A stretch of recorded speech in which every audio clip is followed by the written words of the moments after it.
पूज्याय राघवेन्द्राय सत्य धर्मरथाय च भजतां कल्पवृक्षाय नमतां कामधेनुवे कृष्णाय वासुदेवाय देवकी नंदनाय च नंदगोप कुमाराय गोविंदाय नमो நமः.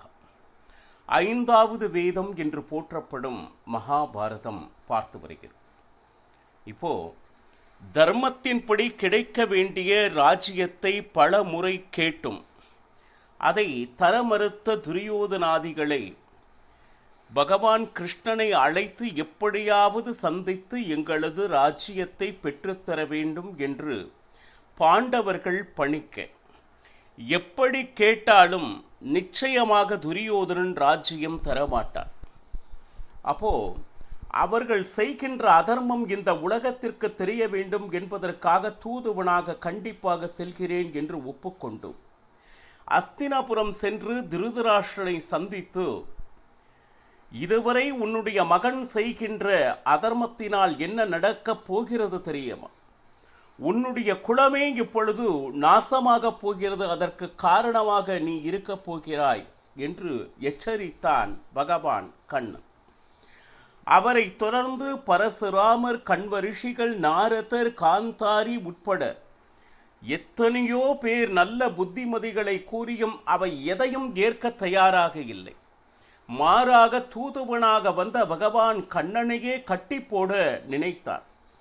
அப்பொழுது பகவான் விஸ்வரூப தரிசனத்தை காண்பித்து, இதற்கு மேல் பேசி பிரயோஜனம் இல்லை, யுத்தம் ஒன்றே இதற்கு தீர்வு என்று கிளம்பினான். குந்தியை சந்தித்தான், பலவிதமான உபதேசங்களை பெற்றான்.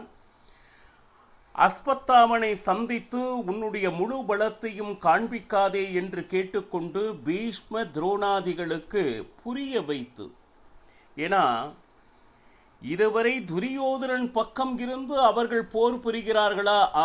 இதுவரை அவன் சாப்பிட்ட ருணத்திற்காக போர் புரிய வேண்டிய நிர்பந்தத்தில் இருப்பதை துரியோதனனிடமே கூறும்படி செய்தான் பகவான் கண்ணன்.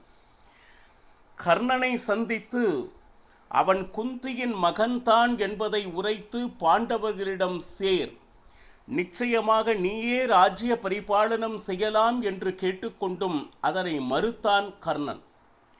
எவ்வளவு கேட்டும் நீ தர்மத்தின்படி நிற்க தயாராக இல்லை இல்லையா அப்படின்னு சொல்லிட்டு பகவான் கண்ணன் அங்கிருந்து கிளம்பினான். இப்போ மீண்டும் விதுரன் சொல்ல கூந்தி கர்ணனிடம் சென்று அவள் தன்னுடைய பங்கிற்காக கர்ணனிடம் கேட்டாள். ஆனால் இப்பொழுது எங்கிருந்து வந்தது மகனுடைய பாசம்? அன்று திக்கறியாது நின்று கொண்டிருந்த பொழுது அப்பொழுது அதனையும் பார்த்து கொண்டிருந்தவள் தானே நீ. அப்போ ஒன்று வேணால் நான் செய்கிறேன், நிச்சயமாக அர்ஜுனனை தவிர மற்ற யாரையும் யுத்தத்தில் நான் கொல்ல மாட்டேன் என்கின்ற வாக்கினை பெற்று கர்ணன் குந்தியை பிரதட்சணம் செய்து நமஸ்கரித்து அனுப்பி வைத்தான். இப்போ உபப்ளாவ நகரத்தில் பாண்டவர்கள் என்ன நடந்தது என்கின்ற ஆர்வத்துடன் கேட்க பகவான் கிருஷ்ணன் இங்கு நடந்த அனைத்தையும் தெளிவாக கூறினார். இவ்வளவு நடந்த பின் யுத்தம் தவிர இதற்கு வேறு எதுவுமே என்ன சொல்லுது, தீர்வு இல்லை, வேறு வழியே இல்லை என்கின்ற ஒரு நிலையில் துரியோதனாதிகளுடைய 11 அக்ஷௌணிகளும் பாண்டவரது 7 அக்ஷௌணிகளும் குருட்சேத்திரத்திற்கு தயாராகினர். அக்ஷௌணி என்றால் என்ன? அதில் எத்தனை யானைகள், எத்தனை ரதங்கள், எத்தனை குதிரைகள், எத்தனை காலாளிகள் அடங்குவர் என்கின்ற மிகப்பெரிய ஒரு பட்டியலை மகாபாரதம் வர்ணித்தது. ஏனென்றால் யுத்தத்தினுடைய மடிவில் சுமார் 75 லட்சம் முதல் 1 கோடி ஜனங்கள் வரை அத்தனை பேரும் தர்ம அதர்ம யுத்தம் நடந்து தர்மம் வெல்வதற்காக எத்தனை உயிர்கள் இந்த மண்ணில் விழுந்திருக்கிறது. ஏன்னா தர்மம் நிலை பெற வேண்டும் என்றால் வேறு வழியே இல்லை என்கின்ற ஒரு நிலை. ஏன்னா யுத்தம் வரக்கூடாது என்பதற்காக எவ்வளவோ முயற்சிகள், தானாக இறங்கி வந்து அவமானமாக பேசிய எத்தனையோ வார்த்தைகளையும் சகித்து கொண்டான் கண்ணன். ஏன்னா உயிர் பலி என்பது ஏற்பட்டுவிடக்கூடாது என்பதற்காக. ஏன்னா யுத்தம் என்று வந்துவிட்டால் கௌரவர்களும் சரி பாண்டவர்கள் பக்கமும் நிச்சயமாக உயிர் சேதம் ஆகியே தீரும் என்பதை அறிந்துதான் யுத்தம் வேண்டாம் வேண்டாம் என்று பகவானே நேரடியாக சொன்று செல்லி கேட்டு விஸ்வரூப தரிசனத்தை காண்பித்தும் ஏற்க மறுத்தனர்.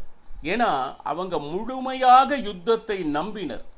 எப்படியும் பாண்டவர்களை வீழ்த்தி விடலாம், நம்மிடம் இருப்பது 11 அக்ஷௌணி, அவரிடம் வெறும் 7 அக்ஷௌணியை வைத்துக்கொண்டு நிச்சயமாக அவர்களை வென்று என்ன சொல்லுது முடிசூட்டலாம் என்கின்ற மமதையில் துரியோதனன் இருந்தார். இனி அடுத்து மகாபாரதத்தில் இப்போ இந்த 7 அக்ஷௌணி, ஏன்னா இதுவரை பாண்டவர்கள் நாட்டிலேயே இருக்கவில்லை.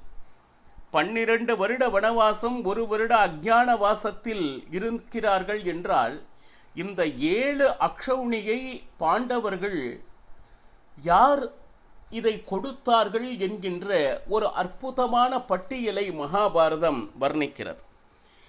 அதாவது முதல் அக்ஷௌணியாக விராட்டராஜன் ஒரு அக்ஷௌணி சேனையை கொடுத்தது மட்டுமல்லாமல் தன்னுடைய மகன் சங்கன் மற்றும் உத்திரன் சகித விராட்டராஜன், சங்கன், உத்திரன் இவர் மூவரும் இணைந்து ஒரு அக்ஷௌணியுடன் பாண்டவர்களோடு வந்து ஐக்கியமாயினர். நாங்கள் இருக்கிறோம் அப்படின்னு சொல்லிட்டு நம்பிக்கை கொடுத்தனர். அடுத்து இரண்டாவதாக பாஞ்சால தேசம், அதில் திரௌபத மகாராஜா, திரௌபதியினுடைய தந்தை, அவன் என்ன பண்ணா, திருஷ்டத்யும்னன், சிகண்டி உள்பட அனைவரையும் அழைத்து கொண்டு அவன் பங்குக்கு ஒரு அக்ஷௌணியை கொண்டு வந்தார். இப்போ இது முறை சொன்ன ஏற்கனவே விராட்டராஜன் என்று சொன்னேன். சங்கன், உத்திரன் இவர்கள் மூவருமே துரோணாச்சாரியர் மூலமாக வீழ்த்தப்பட்டனர் மகாபாரத யுத்தத்தில். இரண்டாவது அக்ஷௌணி பாஞ்சால தேசம் என்று சொன்னேன். திரௌபதராஜன், திருஷ்டத்யும்னன், சிகண்டி. இப்போ இவர்கள் துரோணாச்சாரியார் மூலமாக திரௌபதன் வீழ்த்தப்பட்டான் அப்படின்னு சொல்லிட்டு. அடுத்து மூன்றாவது அக்ஷௌணி அப்படின்னு பார்த்தா கைகேய தேசத்தில் இருந்து ஸ்ருதகீர்த்தி அப்படின்னு சொல்லிட்டு, அதாவது அத்தை முறை ஆகிறது. கைகேய தேசம் அதில் இருந்து வந்தவை. என்ன இது எப்படி அப்படின்னு கேட்டிங்கன்னா, தாய் வழி மாமா அத்தை என்கின்ற முறையில் கைகேய தேசம் பாண்டவர்களுக்கு ஒரு அக்ஷௌணி படையோடு ஸ்ருதகீர்த்தியும் கூட வந்தான். இது மூன்றாவது அக்ஷௌணி பாண்டவர்களிடம் சேர்ந்தது. அடுத்து சேதி தேசம் அப்படின்னு சொல்லிட்டு பாருங்க, பகவான் கிருஷ்ணனுடைய மிக வைரியாக இருந்தவன் சிசுபாலன். எப்பொழுது சிசுபாலனுடைய வதம் ஆனது, சிசுபாலனுடைய மகன் திருஷ்டகேது பகவான் கிருஷ்ணனுடைய பரமபக்தனாகிவிட்டார். தன்னுடைய பங்கிற்கு ஒரு அக்ஷௌணி படையுடன் பாண்டவர்களுடன் வந்து சேர்ந்தான். யாரு? திருஷ்டகேது. அவன் யாருன்னா சிசுபாலனுடைய மகன், பாண்டவர் பக்கம். ஐந்தாவதாக ஜராசந்தனுடைய மகன். எப்பொழுது ஜராசந்தன் பீமசேனனால் வீழ்த்தப்பட்டானோ அவனுடைய மகனான சகதேவன், அவன் ஒரு அக்ஷௌணி படையுடன் வந்து பாண்டவர் பக்கம் நான் இருக்கிறேன் என்றான். கடைசியில் அந்த சகதேவனும் துரோணாச்சாரியாரால் வீழ்த்தப்பட்டார். அடுத்து ஆறாவதாக காசிராஜன். ஏன்னா காசிராஜனுடைய மகளான காளி, அந்த காளியை பீமசேனன் திருமணம் செய்து கொண்டபடியால் சம்பந்தி உறவு முறை ஆகிறது. அப்போ காசிராஜன் தன்னுடைய ஒரு அக்ஷௌணி படையை பாண்டவர் பக்கம் நிறுத்தினான். ஏழாவதாக சாத்தகி, அவன் என்ன பண்ணான்? தன்னுடைய பங்கிற்கு ஒரு அக்ஷௌணி. மொத்தம் 7 அக்ஷௌணி படைகள் பாண்டவர் பக்கம். நாங்கள் இருக்கிறோம் உண்மையான விசுவாசத்தோடு, பாண்டவர்கள் மேல் இருக்கக்கூடிய பிரியத்தோடு தர்மத்தின் பக்கம் இந்த 7 அக்ஷௌணிகள் நின்றன. இது மட்டுமா அப்படின்னா இல்லை. ஒரு சிலர் பார்த்தோம்னா குதிரைகளை மட்டும் நாங்கள் தருகிறோம், ரதங்களை மட்டும் தருகிறோம், யானைகளை மட்டும் தருகிறோம், நாங்கள் மட்டும் வருகிறோம் அப்படின்னு சொல்லிட்டு பாருங்க.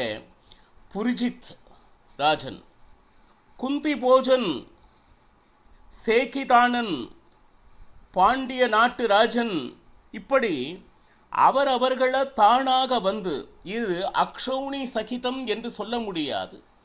யானைகள் மட்டும் கொண்டு வந்தவர்கள் தனி, குதிரைகள் மட்டும் கொண்டு வந்தவர்கள், இப்படி ஒரு அக்ஷௌணி இல்லாமல் தனித்தனியாக வந்து சேர்ந்தவர்கள் அப்படின்னு சொல்லிட்டு ஒரு கணக்கு. அதனால தான் 75 லட்சம் முதல் 1 கோடி ஜனங்கள் வரை மகாபாரத யுத்தத்தில் பங்கெடுத்தனர் என்று மகாபாரதம் வர்ணிக்கிறது. சரி, பாண்டவர் பக்கம் இப்படி 7 அக்ஷௌணிகள் நிறுவி ஆகிற்று அப்படிங்கும்போது, கௌரவர் பக்கம் 11 அக்ஷௌணிகள் எப்படி சேர்ந்தன அப்படின்னு பார்த்தா, கைகேய தேசத்திலே 2 பிரிவாக பிரிந்திருந்தது படைகள். அதில் ஒரு பாகம் பார்த்தவனா பாண்டவர் பக்கமும் ஒரு பக்கம் கௌரவர் பக்கமும் இருந்து, அது சேமதூத்தி அப்படிங்கிற ஒரு ராஜனால, அது போக பிரகத்பலா அவன் ஒரு அக்ஷௌணி கொடுத்தான், சுதக்ஷணா அவன் ஒரு அக்ஷௌணி, சைந்தவா சல்யன், நியாயமாக பார்த்தால் பாண்டவர் பக்கம் போரிடுவதற்காக வந்தவன் சல்யன், அவன் ஒரு அக்ஷௌணி கௌரவர் பக்கம். அது போக ராட்சசர்கள் அலம்புசா, அலாயுதா, அலம்பலா, அது போக நரகாசுரனுடைய மகனாக இருக்கக்கூடிய பகதத்தன், அது போக இந்த பாதாள லோகத்தில் இருக்கக்கூடிய தைத்தியர்கள், அதாவது அசுரர்கள், தைத்தியர்கள், சம்பதகர் அப்படிங்கிற ஒரு மிகப்பெரிய கூட்டம். இப்போ இதையெல்லாம் சேர்ந்து கௌரவர் பக்கம் 11 அக்ஷௌணிகளை உருவாக்கியது. 2 பக்கம் 11 அக்ஷௌணி, 7 அக்ஷௌணி எப்படி உருவானது என்கின்ற ஒரு சுமாரான ஒரு கணக்கை மகாபாரதம் நமக்கு கொடுத்திருக்கிறது. ஒரு நல்ல முகூர்த்த நேரத்தில் சரி, தர்மராஜன் யுத்தம் நடக்கக்கூடிய இடமான குருட்சேத்திரத்திற்கு வந்தான். குதிரைகளையெல்லாம் நிறுத்துவதற்கு ஒரு தனியாக சிபிரா, அதாவது இடத்தை தேர்ந்தெடுத்து, அந்த இடம் எப்படி இருக்க வேண்டும் என்றால், பக்கத்தில் மசானம் இருக்கக்கூடாது, அதே போல கோயிலும் இருக்கக்கூடாது. கோயிலினால நாம எதுவுமே தொந்தரவு பண்ணக்கூடாது கோயிலுக்கு, அதே போல மசானத்தினால நமக்கு எந்த தொந்தரவும் வந்துவிடக்கூடாது. அதனால இது இரண்டும் இல்லாத இடமாக பார்த்து, சரி, அங்க இருக்கக்கூடிய புதர்களையெல்லாம் எடுத்து, சரி, அனைவரும் சுகமாக தங்குவதற்கு உண்டான இடத்தை தேர்ந்தெடுத்து, அங்கு பக்கத்தில் நீர்நிலை இருக்க வேண்டும். அங்கு பார்த்தீங்கன்னா ஹிரண்வதி என்கின்ற நதி தீரம், அங்கு மிகப்பெரிய சிபிரா, அதாவது கூடாரங்களை அமைத்தான் தர்மராஜன். அது போக பாருங்க, அத்தனை பேருக்கும் உண்டான தண்ணீர், சமையல் செய்ய வேண்டிய விறகுகள், பாருங்க, யார் ஒருவரும் பசித்திருக்க கூடாது. யானைகள், குதிரைகள், காலாளிகள் அத்தனை பேரும் ஆனந்தமாக ஓய்வு எடுக்கும்படி, அதே போல எத்தனையோ விதமான நானா சிற்பிகள் கலந்து கொண்டு மிகப்பெரிய கூடாரங்களை அந்த குருட்சேத்திரத்தில் நிர்மாணம் செய்ய ஆரம்பித்தனர். அத்தனை பேரும் எப்பொழுது யுத்தம் என்பது தீர்மானமாக அறிவிக்கப்பட்டு விட்டதோ, அன்றைய நாளிலிருந்து அனைவரும் பிரம்மச்சரியத்தில் இருக்க ஆரம்பித்தனர். இருந்து ஒரு பக்கம் யக்ஞ யாகாதிகள் நடக்க தட்சிணைகளை பிராமணர்களை அழைத்து ஆனந்தமாக கொடுத்து அவர்களை மகிழ்வித்தனர். இப்போ சேனாதிபதிகளுடைய நிர்மாணம். மொத்த பாண்டவனுடைய படைக்கு திருஷ்டத்யும்னன் என்று பகவான் கிருஷ்ணன் கூறியாயிற்று. ஆனால் 7 அக்ஷௌணிகள் இருக்கிறது என்றால் அஷ்ட திக்குகள் இருக்கிறது. அப்போ ஒரே சேனாதிபதியால் இவை அனைத்தையும் கட்டி காப்ப முடியுமா அப்படின்னா, அப்போ மொத்தம் 7 பேரை உபசேனாதிபதிகளாக நியமனம் செய்தனர். அவர்கள் யார், அவர்களுடைய வேலைகள் என்ன என்ன என்பதனை பாருங்க. ஒரு போர் அப்படின்னா நாம நினைக்கிற மாதிரி இல்லை.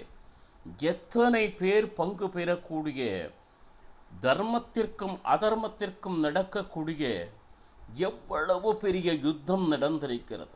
சுமார் 1 கோடி பேர் பங்கு பெற்று தர்மத்தை நிலைநிறுத்துவதற்காக நடந்த ஒரு மாபெரும் யுத்தமே மகாபாரதமாகிறது என்று. மேலும் என்ன என்ன நடக்கிறது என்கின்ற சுவாரஸ்யமான விஷயங்களை நாளையும் பருகலாம். சர்வம் ஸ்ரீகிருஷ்ணார்ப்பணமஸ்து. ஹரே ஸ்ரீனிவாசா.